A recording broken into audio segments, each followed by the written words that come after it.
just want no edit, just straight, no editing or anything. I just want it as natural as we're hearing it right now. So okay. So I don't want to cut anything out, just us talking. That's it. Just relaxing. Sure. All right. So, okay, yesterday was it yesterday? No, it was Saturday. Is that Saturday?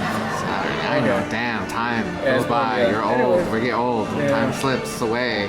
So, you were there and you were telling me about you dropped out of art school. I dropped out of animation school. Animation school? Okay. Yeah. So yeah, I dropped out of animation school. I mean, I used to draw a hell of a lot, and I use my drawings now basically whenever I do storyboards to basically create kind of motion or emotion of where the story's going, and I draw it now, and it's basically like comic book style, like in panels and stuff like that. Yeah. So, but I learned a lot of that and learning like frame by frame where things are going to go, and you had to plan ahead and little subtle movements before they turn into big actions. I learned that doing it in animation school and all that kind of stuff. So I took what I learned from there, even though I didn't finish, and then took it into my own films and then brought that in to make my films and make my storytelling better. You know, I came across I was going through my YouTube. Usually like every morning when I'm getting ready for work or going to the bathroom. Okay. And I came across the movie you did, the most recent one. With, Letting Go. Letting Go. Yeah. Okay. Now with Letting Go, I did storyboard that whole thing. It was originally supposed to be, I don't know, like 40 minutes. Yeah. And then I literally cut the script in half, re-storyboarded it, like made changes, re-edited it, and then shot it at half the page length, and it still ended up being about 30 minutes. But basically those storyboards helped a lot. It helped me basically get all the shots, all those opening shots, like with the opening credits where he's on the train, and then it cuts to like outside and he's like flagging down a taxi and all those stuff. If you read the script, there's only like 3 lines that says, movies opens up, he's on a train, and then like he flags a taxi, like the next line or whatever, and the taxi comes to and then he says, drops him off, and he knocks on a front door, and that's all it is. And then you watch it, and it's like almost 4 minutes of footage as the opening credits rolling while this is happening, telling a story. The intro, was very cinematic. It's just like 3 lines in the script, but in basically in storyboards and then in the movie, it ends up telling us a story of what's going on, and it pulls you in, it draws you in. What's this person going through, or what they're doing? But yeah, I mean that movie, we basically filmed most of it, like 80% of that movie in 2 days, because I had the storyboards all done. Yeah. I had all the shot lists done. And the reason why it took longer than 2 days is because I had an actress, the main actress, drop both days, no call, no show. We ended up having to spend... It wasn't Vanessa, was it? No, Vanessa wasn't the actress. It was another actress playing the main... It was another actress playing... Was in there. She is in... She plays her sister. But she was there every day. I love Vanessa. She was there every day. She didn't miss a rehearsal. She didn't miss a blocking. She didn't miss anything. She had her script down. She took direction good.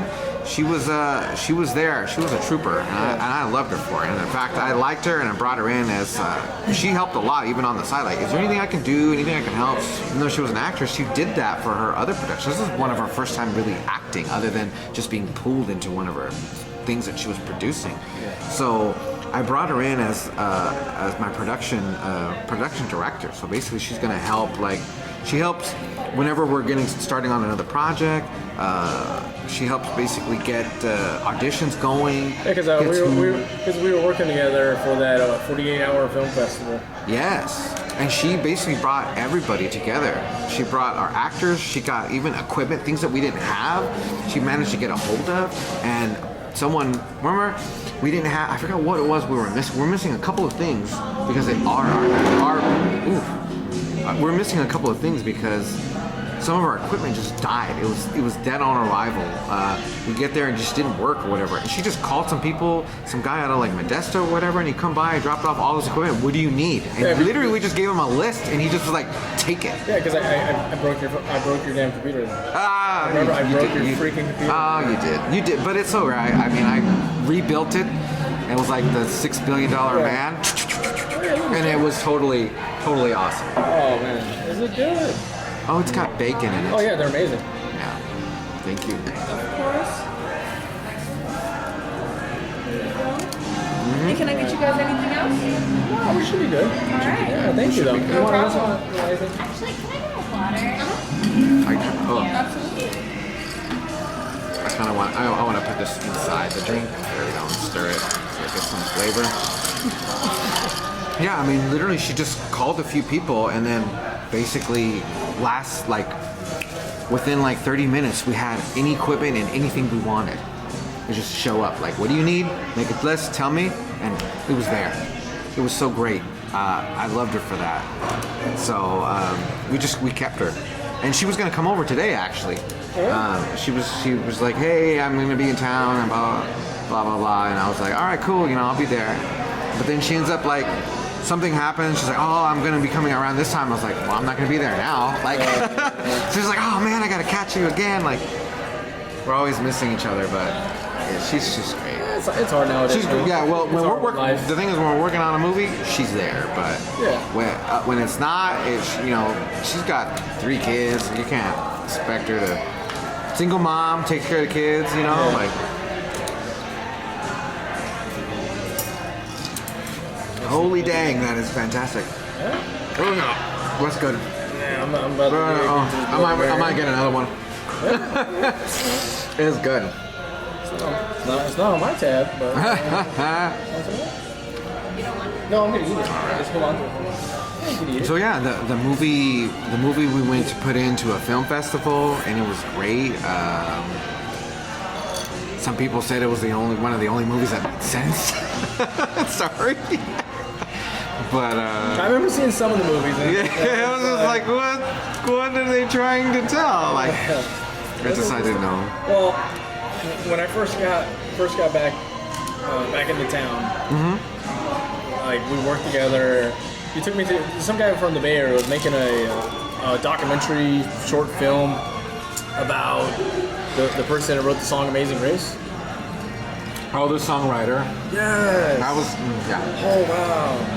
Okay, so I was half expecting to be a little bit like, okay, you need some help, cool, let me jump in, and I'm like, no, you were a set hand, dude. Yeah, I was a set hand. I was like, no, yeah, I'm just gonna watch, and I was watching, and to me, I thought it was gonna be a scary movie. Yeah. The way he directed it, it did seem like it was very dark, very dark. Ooh. No, I mean, very dark. I remember because like. It was his production, and I was just there. You were the camera guy. No, dude, I was there as a effing set hand. I got there to be like, I was there as a set hand, just to basically help. Yeah, but you know what happened? He hired a cinematographer out of San Francisco, Russian guy, right? Running equipment. He was running a Blackmagic Ursa. Now, I think it was first gen Ursa. But he was kind of familiar with it, but he was having problems trying to get the V-mount on it for the battery pack. He couldn't do nothing. He was like, I'm not getting any video. Where's my audio? He had nothing. I literally walked up to it, and luckily, I'm the kind of person, if I want something, I'll look up the schematics. I'll learn how to use it, even though I don't even own it. I'm that kind of person. So literally, it was a camera I wanted. So I read it up. I knew where all the menus, what all the buttons are, and did everything. I walked up to him and go, here, this is what you want to do. Unhook this, put this here. This is in the wrong spot. This is going out. This is in. Switch this out. Snap the V-mount battery in. You're good to go. And he goes, do you know about this? And I go, yeah, that's got, how many stops, at the time. Was it 15 stops of dynamic range? You're shooting at here, blah, blah, blah, your native ISO. I just basically went into all this stuff, and he's all, you know about the camera? And I was like, yeah. And he goes, okay, you work with me. I go, whatever you do, you're with me now. I was like, yeah? And he goes, yeah, you my assistant. So basically the whole time, I I was there. I was assisting him and assisting the camera operator. So anytime he needed something, needed lens, basically he was asking me, what do you think? Yeah. What do you think? And I was like, oh hell yeah, dude, I felt so important. And I got to work with him, and then they got to use, they did get to use the regular Blackmagic, the Cinema, the 2.5K. Yeah. That one was awesome too. That one only had 13 stops with dynamic range. But I knew those cameras inside and out, even though I never owned them. Wanted to own them. What was that? What is that? That's a Tequila Sunrise, Oh, okay. and it's fantastic. Depending on how much he charges for me, I'm gonna be like, I'd send it over. If I'm like, no, that's too much, don't do it.